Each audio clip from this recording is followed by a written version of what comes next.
Corrin is easily one of the most useful of the emblems in Fire Emblem Engage. She may not be as popular as some more OP emblems like Micaiah with her AoE warp meta or Lucina's bonded shield tanking, but I think she's very versatile and a great way to juggle enemies, their positions, and provide support. Before we get into it, share how you run Corrin in the comments and what builds you think get the most use out of her abilities.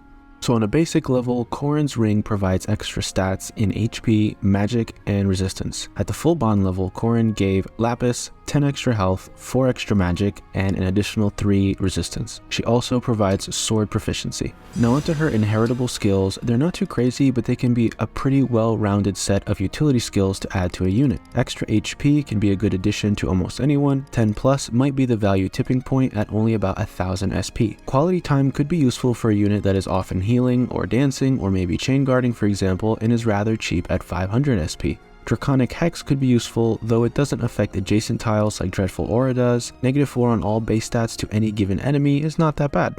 Finally, Pair Up prevents damage from foes' chain attacks, so it could be great if you have tanky type units, whether they be a general style tank or some other style. If constant chain attacks seem to be whittling down a unit's health too much, then Pair Up could be useful. Sword Focus is okay. I don't really see sword users having much of a problem with accuracy, so I almost never use it. The engage weapons are not too special. The dual katana reverses the weapon triangle, so it could be good in a pinch, and the wakizaki is actually great since it can allow units who don't have a ranged weapon to get some distance, and it can ideally help trigger Dreadful Aura on more opponents. Dreadful Aura is one of the best tools for enemy movement management. Anything Corrin attacks and the adjacent units get frozen. This works together with Draconic Hex to also debuff those now vulnerable enemies and can be used for all the turns that you're engaged. So you can essentially stave off 5 enemies if you catch them lacking in a bad formation. Torrential Roar comes in and allows you to do that to an even bigger group of enemies since it attacks 3 units in a row, or 4 if you're a dragon. Dragon Vein is where a large part of Corrin's utility comes from. The only real drawback is that it requires that you spend that turn not attacking. Especially on maddening mode, that might not always be your best bet. Each type of class has a special Dragon Vein effect. Dragon units can pick any of them. I've used Stone on backup units to help hold positions, Mystical units to do chip damage and help control corridors, and Ice is great since it can block off enemy routes. Now onto some common or suggested pairings. And I would love to see you dance, Seadall. We meet Corrin in Seadall's chapter in the story, but I don't think that it is the best pair. The benefit is that quality time will ideally always have an opportunity to go off and refresh at least the unit that Seadall is dancing for in that turn, and the 2x3 ice obstruction tiles are also pretty useful in corridors. The problem really lies in the fact that it basically makes the Dragon Vein useless since you're going to be wanting to dance every turn that Seadall is in use, so it kind of goes against his primary usage as a dancer. Covert units like Yunaka can make good use of the fog, but I think the utility is lowered a bit in maddening since units won't even attack if they don't have a possibility of landing hits. As you'll see in this clip, when an enemy attacks at one point, he has a 0% chance of hitting, but since this is from a hard mode save, he will still go for it. And Yunaka can basically clear out entire maps just countering on enemies that don't know that they won't hit her. In maddening, that's not going to be the case, which I guess can be beneficial if you want her to go behind enemy lines, and the fog field can still be useful for other units.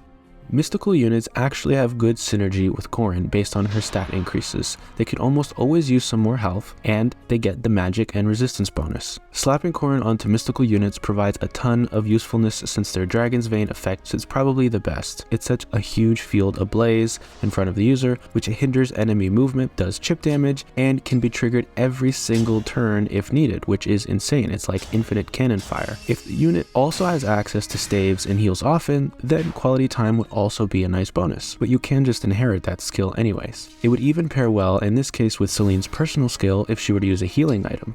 In this clip there's an example. There's 4 enemies in a square. You can take out one of them to reveal this crosshatch pattern, and you can use Celine's Thoron or Thunder, the range of 3, to get into a position where she would immobilize all 3 of those units. In this case, this guy can still hit her because he has a tomahawk, but we could have actually looked at his weapons first and played around that.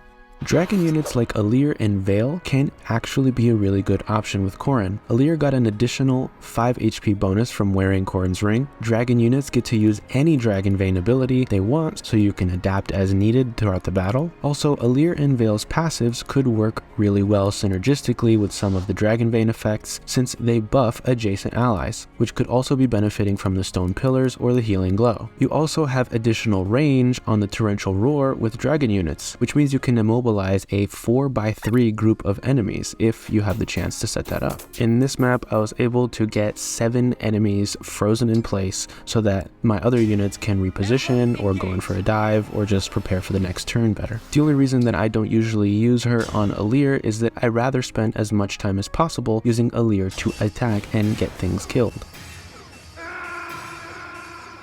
which is the primary drawback of Corrin as a whole, that if she's using some of her most useful abilities when she's not engaged, then you're missing an opportunity to attack. So she still has a better use case in more supportive roles.